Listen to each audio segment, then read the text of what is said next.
नमस्कार दोस्तों, मधुर कथाएं चैनल पर एक बार फिर से आपका हार्दिक अभिनंदन है। तो आज की मेरी कहानी का शीर्षक है बाबुल का घर। तो चलिए शुरू करते हैं आज की अपनी ये कहानी। काजल आज सुबह से ही खुशी से चहक रही थी क्योंकि आज उसे अपने पीहर जाना था। वह भाग भाग कर जल्दी जल्दी घर का सारा काम निपटा रही थी ताकि उसके चले जाने के बाद घर वालों को काम करने में ज़्यादा दिक्कत न हो। काजल का पीहर और उसका ससुराल एक ही शहर में था, इसलिए काजल कभी भी रात को अपने पीहर में रुक नहीं पाती थी। वह सुबह को जाती और शाम को लौट आती थी। उसके ससुराल वाले कहते थे, पास ही में तो है तुम्हारा पीहर, जब मर्जी तब चली जाना, रात में रुकने की क्या जरूरत है, तुम्हारे बिना इस घर को कौन संभालेगा। काजल का मन अपने बाबुल के घर में 2-4 दिन रहने के लिए तड़प उठता था, लेकिन ससुराल में कोई भी उसके दिल के तड़पन को सुनने वाला नहीं था। यहाँ तक कि उसका पति समीर भी नहीं चाहता था कि काजल पीहर में जाए या फिर पीहर में रुके, लेकिन वहीं उसके जेठानी का मायका दूसरे शहर में होने के कारण वह अक्सर जब भी अपने मायके जाती तो कम से कम 10 से 15 दिन तो जरूर रुकती थी। लेकिन ससुराल में जेठानी ही काजल के पीहर जाने में सबसे बड़ी बाधा थी, क्योंकि काजल के चले जाने के बाद उसे ही घर का सारा काम करना पड़ता था। इसलिए वह काजल के पीहर जाने के समय कोई न कोई नाटक जरूर शुरू कर देती थी। काजल जब भी पीहर जाती थी तो घर में कोई न कोई समस्या जरूर हो जाती थी, जिससे घर आने के बाद काजल का मूड एकदम खराब हो जाता था। परंतु आज काजल ने मन ही मन सोच लिया था कि इस बार वो अपने पीहर में कम से कम 15 दिन तो जरूर रुकेगी।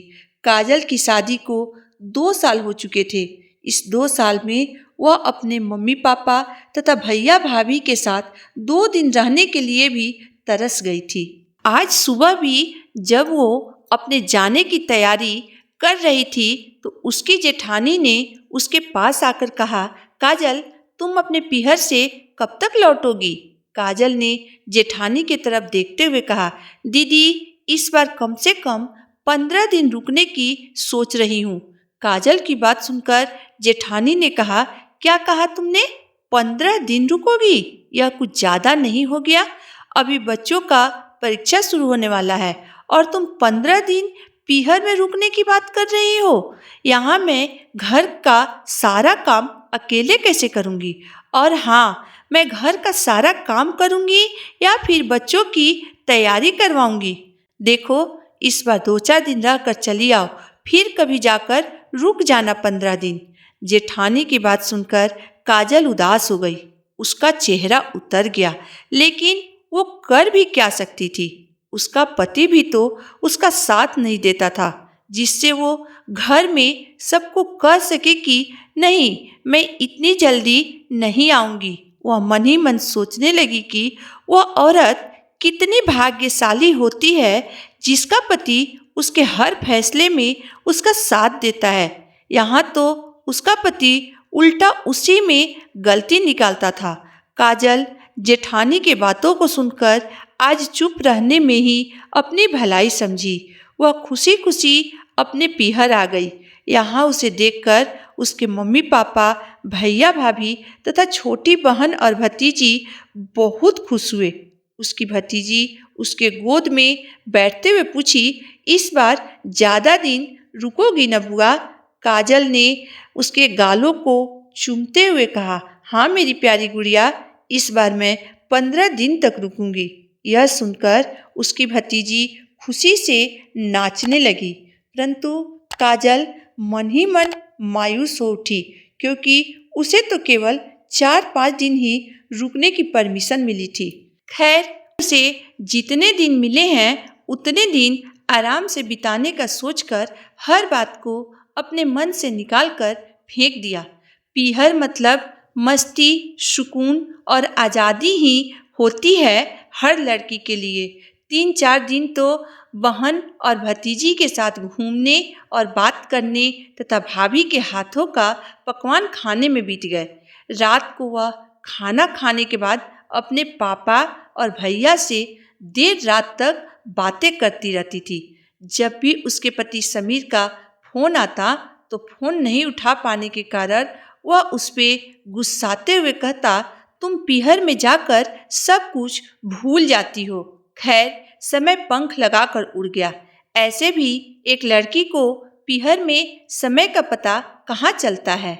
आज उसे पीहर में आए 5 दिन बीत गए थे। वह सुबह से ही चिंता में पड़ गई थी कि क्या करे, ससुराल जाए या न जाए। घर में घुसते ही उसकी जेठानी मुंह बनाते हुए उसे बुरा भला कहने लगेगी। उसने अपने पति को फोन किया तो उसके पति ने कहा, जल्दी से घर चली आओ, यहाँ भाभी को अकेले घर का सारा काम करने में दिक्कत हो रही है। काजल ने कुछ नहीं कहा और फोन रख दिया। तभी उसकी एक सहेली उससे मिलने आ गई। काजल ने देखा वह जीन्स टॉप पहनी हुई थी तथा बालों को भी काफी अच्छी तरह से सजाकर काफी सुंदर लग रही थी।